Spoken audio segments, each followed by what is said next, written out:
This time it's our final long-term review of our Piaggio Xevo 125 scooter.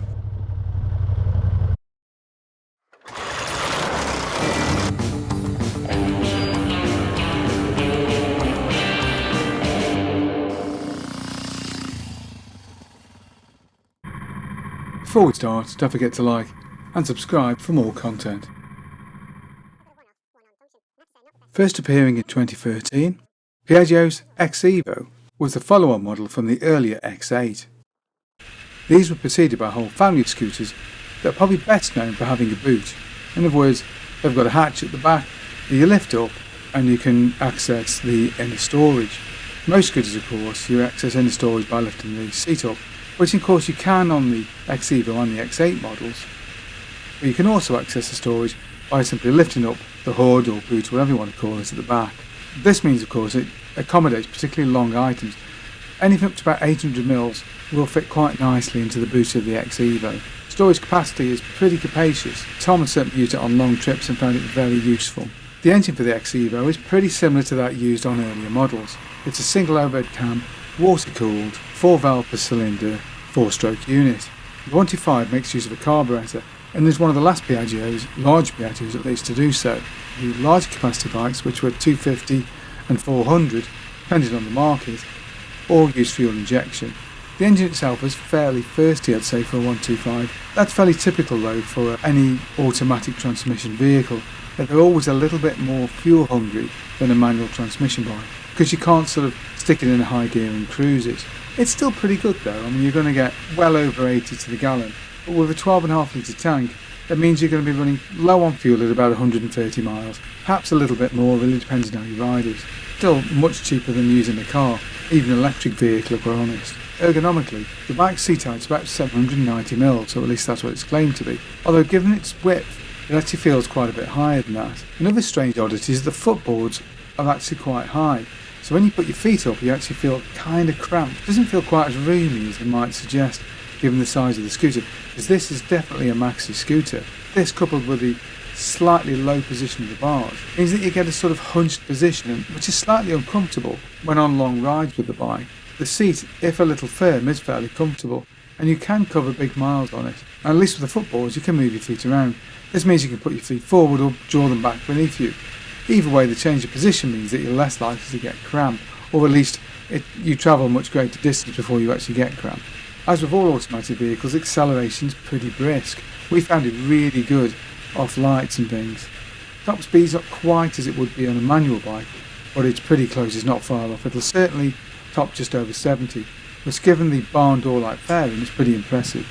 The bike uses disc brakes fore and aft, and these aren't bad. They're not the most powerful brakes I've ever encountered, but they will pull the bike up to a fairly brisk stop if you pull the levers good and hard.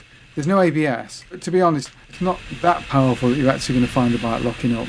The bike uses a 14-inch front wheel and a 13-inch rear. These are quite large by scooter standards and do provide the bike with quite nice handling. It's particularly stable, for the scooter at least.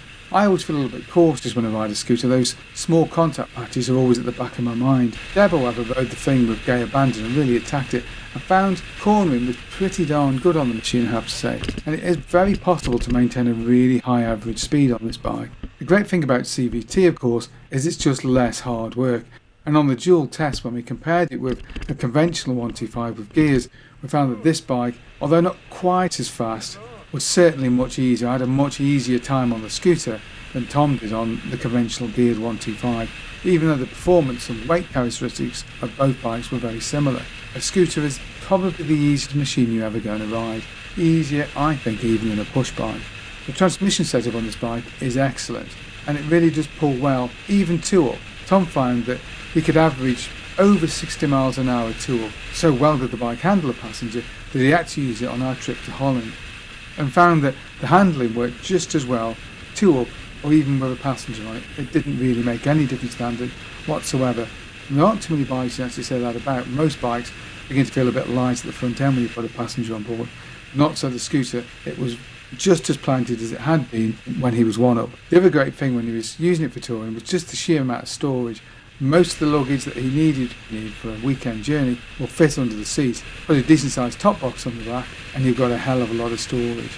which is excellent if you're going on a long trip. Now I know you might think it's a 125, but if you're not travelling too quick and you choose your roads wisely, it's surprising just how much distance you can cover. Tom, after all, managed to trip around most of Holland over the summer, and the bike worked perfectly well throughout and coped really well even with a passenger on board.